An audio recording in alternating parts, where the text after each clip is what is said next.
Welcome to Refuel with Jennifer Ballou. Join Jennifer for a time to recharge, refresh, and refuel your heart and soul. Here's your host, Jennifer Ballou. Hey everyone, welcome to the show. I am so glad to have you here on Refuel with me.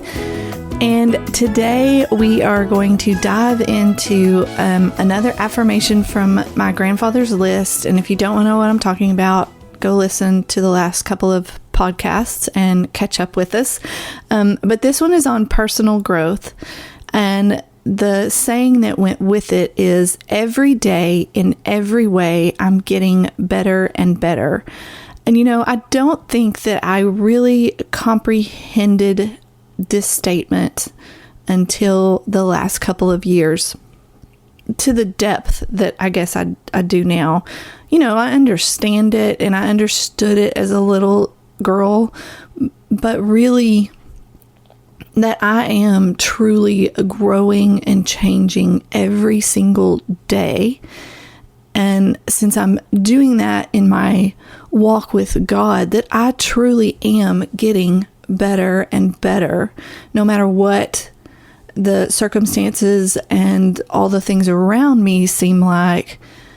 If I am really looking at this as growth, I am every day waking up in a better place than,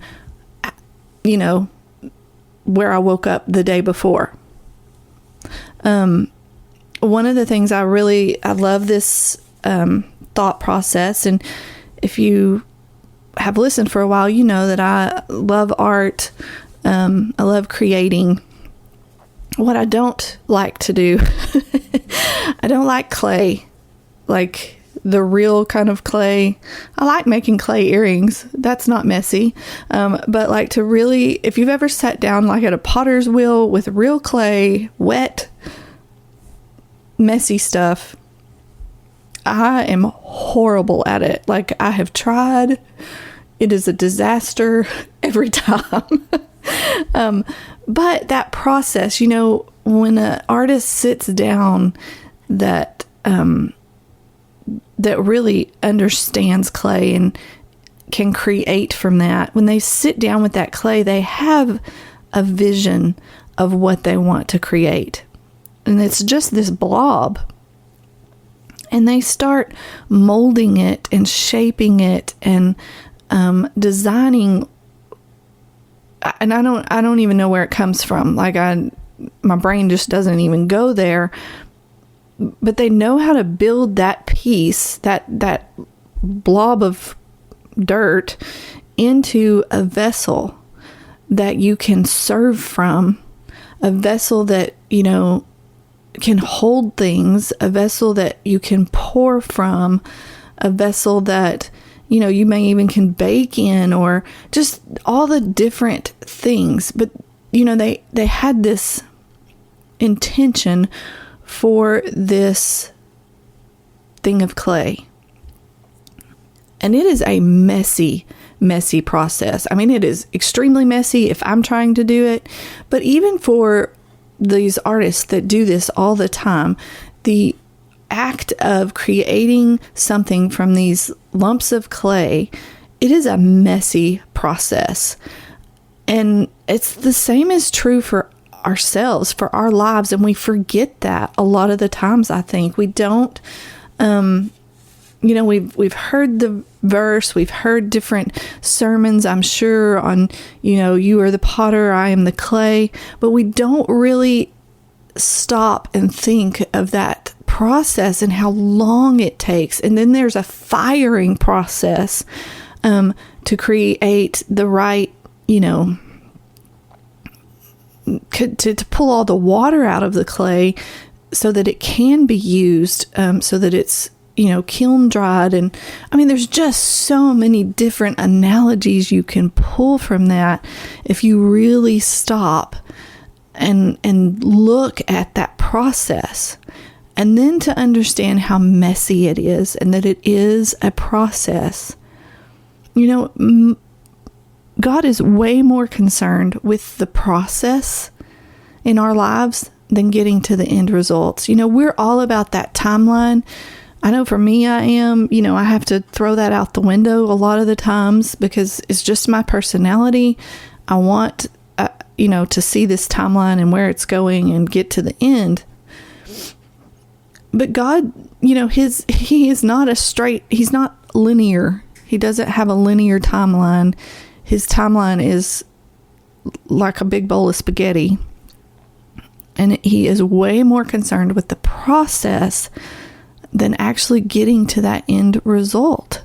Because it's in the process that we grow. It is in the process that we become better and better every day in every way. If you can think back to a time when your faith was tested. Okay, so if it's being tested right now, maybe this will help you. And I kind of feel like we are all in that place because I just constantly keep seeing how exhausted people are. And really it is society and all the things that have exhausted us. And we can't live in that place. We've got to step outside of that place and really live in the kingdom. But that's a whole nother story and one I'm trying to walk through myself. So certainly no expert on that. But if you can look back on your life and think of a time when your faith was really tested, when it was over, you knew your relationship with God was deeper. You knew you were more mature as a result. See, that's the process that God is looking for. I think of jumping over my words like I tend to do sometimes. I'm going to give you another example. I'm a very visual person. I like to visualize things. So if you'll visualize with me a concrete foundation, a concrete slab, okay? God gets in our foundations. That's where he's looking for fractures in our foundation. Okay. So I know a lot of the times when we talk about, a foundation that has a crack in it, when you're talking about houses, that's not a good thing. That could mean the house is totally ruined. The foundation is not, going to support the weight of the house, all those things. And we can have those kind of fractures in our foundation. But let me tell you something, it is repairable.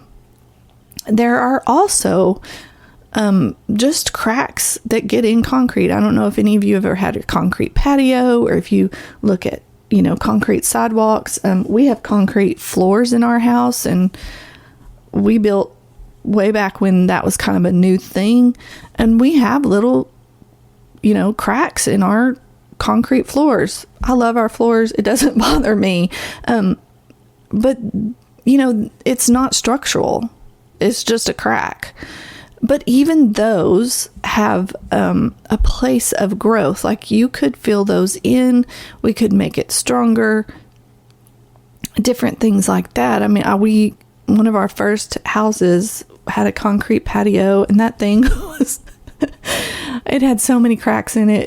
It should have just been torn up. But we tried to enhance those cracks and, use them to beautify that patio and make it look like it was purpose. There was a purpose in those cracks. Can't say that I really did a good job on that, but God can. He gets in those cracks, and sometimes they're huge, fractures in the foundation where our foundation isn't solid and secure. And sometimes it's just little, superficial cracks that need to be cleaned up and dealt with. But it's in those places that God starts dealing with our faith and increases our trust. And when he can increase our trust, it's increasing our influence in the kingdom. We have to be open to growing. We have to be willing to let God get into those fractures and into those cracks and to deal with those things and to make them into, our original intent, just like the potter with the clay. There was an intent with this lump of mud. Well, the same is true for you and me. There was an intent in that lump of mud, and this is a process that God is walking us through. And he's taking us from that place of who I was, that lump of mud, to who I am. And it's his original intent for our lives. And there's so many times that, something tragic can happen, something that seems a lot bigger than just a little superficial crack, that God uses as a launching pad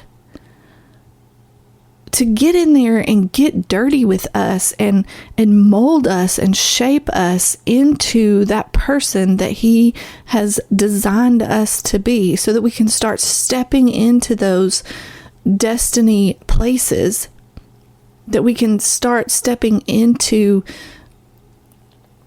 the original intent for our lives, and really what's the right word I'm looking for? I don't know. It escaped me. But he's really transforming us into his likeness. Really using those opportunities to grow us. And so I think a lot of the times, if instead of looking at those hard places, looking at those cracks, at the,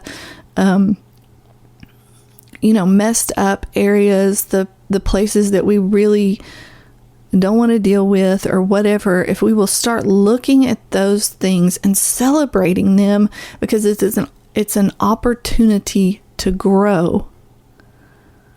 And we change our mindset, we change our attitude, and we allow God into those places to grow us. You're going to find a deeper relationship with God. You're going to find a more mature you.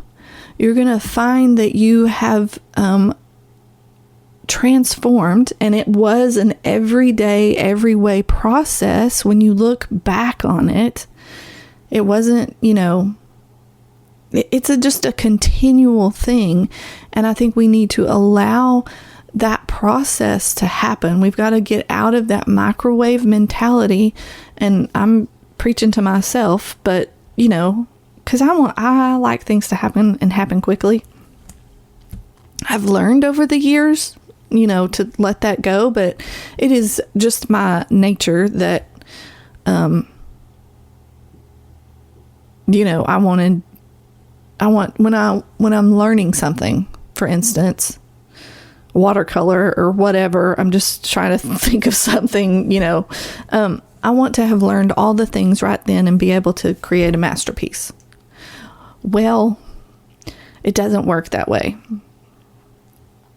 And I've been that way my whole life, and I think, and it's funny that I picked watercolor because I just recently, in the last few years, started dabbling in watercolor, and I have found that I've totally let go of that thought process that I needed to know everything and do it and create masterpieces. I've just enjoyed it. No one is going to pay for the things that I create with watercolor. They're just for me. But I love it. I love messing with it. I love doing it. I don't necessarily stick to and follow and understand all the rules, but I do watch a lot of people, watercolor artists, and try to pick up on what they're doing and try to learn and understand. But I've really come to embrace that process of learning, and it's so much more enjoyable in that art form. So much more though, so that I don't pick up other mediums as much anymore, because I get disappointed with myself that, for whatever reason, just probably because I'm a one. But anyway, This is not a Enneagram show today. So, but that same thing is true when, if I really stop and think about this process of growing in my walk with God, growing in becoming more of who I am, growing in that thing of, really being transformed into his likeness and walking in that I need to stop and really appreciate and enjoy the fact that God doesn't just leave me where I am, that I can look back over the years and see growth. Some years it's tremendous growth. Some years we didn't gain very much, but I didn't stay where I was, that he is constantly calling me into a deeper and deeper relationship with him, that he is constantly working on me because he loves me. That's another really good for me analogy. There are a lot of dance students, and for teachers, this is really easy for you to understand as well, because I know that just in school settings, there are students that you correct and you help and you pour into, and they soak it up and they want to learn. And even when they struggle, they're still, working on that process. And then there are some that you pouring into, saying the same things to, correcting, and they just look at you like you have lost your mind. They don't need to know this information. And eventually, you end up leaving those students where they are. You don't correct them anymore. We don't, as far as just being a human, I don't try as hard with those kids. They're there, they're enjoying themselves. They're going to learn what they're going to learn. I'm just beyond wasting my energy on trying to get them to grow. There's so many times I feel like God could have done that with me. Like he could have just been like, okay, Jennifer, I've beaten my head against a brick wall telling you this for years. You have yet to listen to me. I'm done. I'm not going to correct you on it anymore. We're not going to talk about it anymore.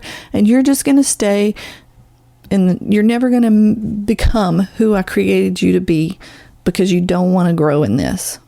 But he doesn't give up on us. He keeps correcting, keeps pursuing, keeps molding, keeps, getting his hands into that dirty work because he loves us. And that's just amazing to me. Like it makes me want to grow more. Get in there, God. Fix those fractures and those cracks, and help me build this strong foundation. Help me become more of who I'm, called to be. Let me walk out this kingdom walk with you in the messy. If it requires something big to launch me, then let's walk through it. I'm going to celebrate that. I'm going to, I want to cheer people on when I see them in that process. And I think that's another big thing. We need to not, I think a lot of the times when we see people going through something really difficult that maybe we don't understand, and they're not letting us in on all of what's happening, that's okay. We don't have to be, but we can look at it and know God's doing something. Cheer them on, encourage them, pray for them. Let them know, I see you. I see you're going through something. I don't need to know what it is. I just want you to know that I know God is up to something big in your life, and he is growing you. Let's embrace it. Let's celebrate it in others, in ourselves, in this walk, so that we can, when we grow and our influence is increased, that means the kingdom influence is increased. And really, that's the goal. Kingdom come, And that's going to require us really growing and celebrating that and stepping into it. Thank you so much for joining me today. I hope this encourages you and, just helps you look at where you are right now, where you've been, where you're going in a different light. I would love to hear from you. Please feel free to send me an email, jennifer@refuelwithjennifer.com. Or you can find me on Facebook or Instagram. And I would love to chat with you, especially if you're needing some encouragement in this. Let me do that for you. I want to hear what you're walking through right now. Or just, you don't have to tell me details. Just say, hey, I need some of that encouragement. I want to be that for you. I want to celebrate all of us growing and being tested and walking this thing out. And don't forget, October 9th, 7:30 p.m., at Palestine Church, Refuel is hosting a worship night. This is open for the community, anyone around Palestine, Texas, that would like to come. We would love to have you. You can message me on Facebook, Instagram, or on the website about information about that as well. So, and see you next week, guys. Bye.